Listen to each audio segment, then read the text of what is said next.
Hey Internet, it's RJ. Welcome back. Thanks for tuning into this show today. Now today is Sunday, so you know what that means. We're going around the net with all the news you can use in the week that was in credit and finance. So in our first full week back after the Christmas break, we have a few interesting stories on the docket. So we have an update to the Capital One Ventrue X card coming at the end of this year, 2024. We have Delta with an interesting status match offer, perhaps trying to win back some customers after all their changes. American Airlines is also in the mix with some program updates, and we have an American Express class action lawsuit to take a look at for debit cards of all things, believe it or not. So of course, if that sounds interesting to you, go ahead, press the subscribe button, and let's get to work. Now we will start our first full week back with Capital One. And this is one that I don't know if it's an actual story or we just kind of missed it when the card first came out, because this is about the Ventrue X and its Hertz President's Club status. That is set to go away at the end of 2024. So here we have it from our friends at Frequent Miler. As they say, buried in the card's terms and conditions, you'll find the following. Upon enrollment, eligible cardholders will remain at that status level through December 31st of 2024. Of course, they're talking about, again, President's Circle, as we mentioned. I'll put the chart for President's Circle on screen for, what you got with it. Now, I've seen a few comments that say this was there all along, and we just kind of missed it or never really talked about it, because, again, Ventrue X has been out for quite some time, so, 2024 at the time probably seemed so far off, or I guess technically 2025, is the end of this year, basically, but that is set to go away. I think it could remain because there's a further press release within Capital One did remind us as this was always the case. And number two, I think it's just their contract is ending, but there's still plenty of time for Capital One and Hertz to, sign a new contract or extend it out. Again, I don't know if this is like that big of a deal, but I remember when the Ventrue X came out, I did like that it had the President's Club status. It does get, I think it's like a 10x on, travel through the portal, which includes rental car services. And then so you've got the status, you've got the high multiplier, so that makes a lot of sense. So I liked how that was, set up. A lot of other cards, they give, I think Sapphire Reserve has, National or something. I think American Express also has a few of these, but they don't have nearly the high multiplier going through the portal.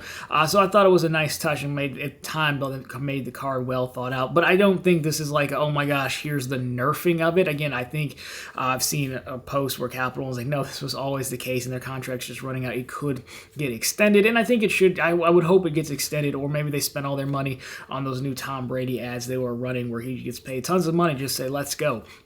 Either one. So if you are a fan of this, let me know down below what your thoughts are on that. Now, we will turn to continue making this a travel show. This time we're checking in with Delta. So it's been a while since we checked in with our old friends at Delta, who did not have a good run of it.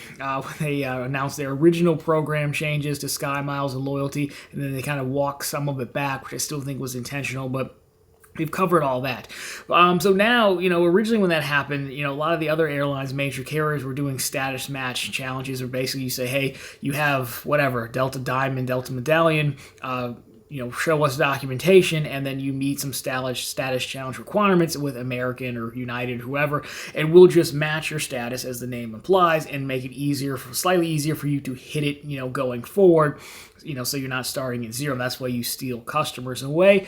Delta is back at it again on defense. Now we're going back on offense, I should say, with a very interesting status match program. So I won't cover all of it, but I will put it on screen for you as we talk.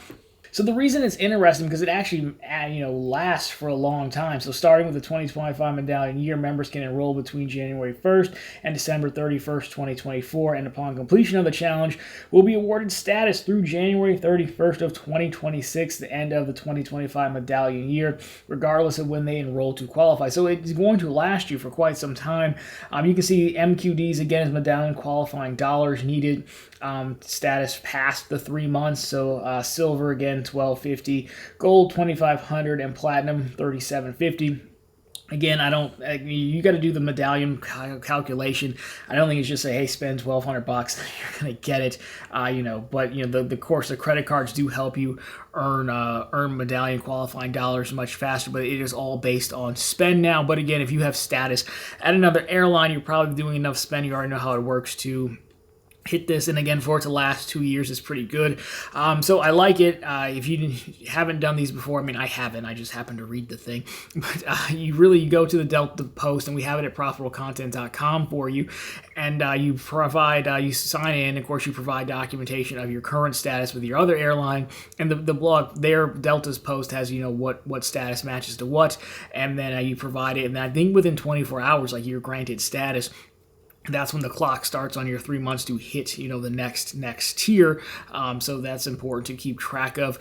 But overall, I think it's pretty good. I also think it's somewhat ironic because we've at least theorized that, hey, part of the reason Delta was raising up the requirements to hit status was, yes, because they want more spend, and they definitely want more spend on the credit cards, but because there were a lot of holdovers who had status from like the lockdown and no traveling because they kept extending it out. And then we had a lot of, pent-up demand, as they say, as people were traveling more. So we thought there were a lot of more higher-tier SkyMiles members, and that was a problem. So I don't know if it means, okay, they've seen that stuff start to go away and they're ready to bring in more, or if they just want more on top of more because more is generally better. I don't know. I just find that potentially interesting. Like, weren't we concerned about too many people?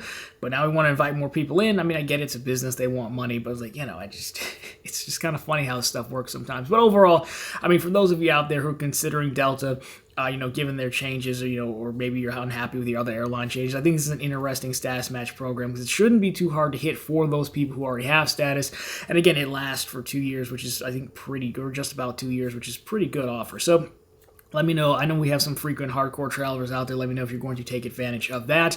But if you're not a Delta fan, then we can talk about American Airlines next. So American Airlines has also had a press release out with some, I'll say, decent or minor tweaks to their program. There's no devaluations or anything really, which is always nice to see. So we'll take a look at this, and then we will close with our American Express story. But again, I'll put this on screen for you. We won't run through all these, but basic economy cancellations were a good one. So later in January 2024, which we're already almost in mid-January, you'll be able to cancel non-refundable basic economy fare tickets, which is nice because normal times basic economy, you're just stuck with it. You have to pay a little bit more for quote main cabin, which is the same thing as basic economy. So that's cool. Same day and standby. So for travel on or after March 31st, 2024, only Advantage members can stand by for an earlier flight, which I think, again, you can just join AA Advantage, so it's not super, restrictive there, but that does help if you're trying to fly standby and you're in the program. They've got some other benefits coming, so extended trip credits, Admirals Club one-day passes, of course, only for Advantage members. You can buy them. Flagship Lounge single visit passes as well, 24-hour trip holds as well, which is some stuff that, others have gotten rid of. You can't really buy day passes too much anymore at other lounges, so they're trying to maybe, again, steal away some competition. I don't know how much of use that is to you. Then coming soon, earn miles on upgrades. Upgrade with our partner airlines and manage system-wide upgrades. So request system-wide upgrades online, which is nice. And of course, new loyalty point reward choices coming in as well. I'll leave that up on screen, and we don't need to go through all of it. But I mean, overall, because again, when you read through it, it sounds like you just have to be in the program, and joining the program is free. It's most people end up joining because it's easier to just get your boarding pass and stuff in the app and everything, so it doesn't seem overly exclusive, and there were no devaluation. So again, at the time, we get so used to getting hit on the head with devaluation after devaluation. So anytime there's just hey, here's some tweaks that make life better, I think that's worth highlighting. Again, I don't fly American myself. I am more of a Delta person. But if you do fly American, let me know if any of these are enticing to you or helpful, or maybe you're hey, this was enough to make me not go do the Delta status match from the last story. But we will close out with our next last story is American Express. American Express in the news for a class action lawsuit around merchant fees and customers having to pay more as a result. But you'd think it'd be about credit cards, and I thought it was when I first read it, but it's not. There was an attempt to have a class action about credit cards, but that was declined, and so this is about debit card processing fees, which has always been all the rage the last, year and some change now. So the merchant fees, also called swipe fees, the interchange fee, the fee that, gets charged for using your credit card between the payment processor, payment network, the issuing bank, and of course American Express being their own card network and issuer. They were known for having, slightly higher fees, but everyone's been raising their fees. So this is from payments.com. We used them before. Let's take a look at this article, and then we shall discuss. So when you look at it here, debit card users in nearly a dozen states have been granted the ability to pursue class action claims against American Express. Lawsuit accuses the company of driving up merchants' fees on transactions, resulting in consumers paying hundreds of millions of dollars in overcharges, according to the report. And so, if you go down a little bit, while credit card users were denied class action status, the ruling and the latest development in the ongoing litigation over rules that restrict merchants from steering or encouraging consumers to use certain cards. That's kind of when they, you go to a store and like, hey, no American Express, no Discover, what have you. They're trying to steer you to use a certain card. So plaintiffs contend that American Express alleged restraints on merchants accepting this card led to higher prices for consumers at popular retailers such as IKEA, Target, CVS, and Dick's Sporting Goods. Per the report, the lawsuit claims that these restrictions cause consumers to pay inflated prices, resulting in overcharging amounts of more than $319 million. So I don't know exactly why credit card users were not included in that. You'd think it'd be the same overall, especially with debit cards, but again, swipe fees have just kind of been all the rage as of again the last few years. Again, you debit cards used to have them much higher too, but eventually those got nerfed. That was part of like the Durbin Amendment in Dodd-Frank, and he was the guy who's still going after the credit card swipe fees. Now with the latest pass was to make it so that you couldn't, like Visa would have to have, if you were Chase and you had a Visa card, you'd also have to have a secondary network on it. So it had to be like a Visa/MasterCard, which is a really weird thing, and I don't think that rule is going to fly or that law is going to pass or bill is going to pass. But I just found it interesting they didn't include debit cards. So probably need to go a little bit more detail in the report. I don't know how many people are actually using Amex debit cards out there, but again, they do exist.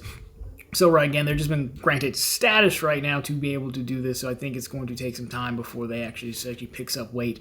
But it's interesting. So we'll definitely keep an eye on it. And if you're one of those folks who like to join class actions, well, let us know if you're going to join up down below. I do technically have an Amex debit card for my business checking account, and we have covered the personal checking as well, and they do actually earn membership reward points. Not much, but they do, so I could see them being somewhat popular, better than a no point earning debit card, I guess.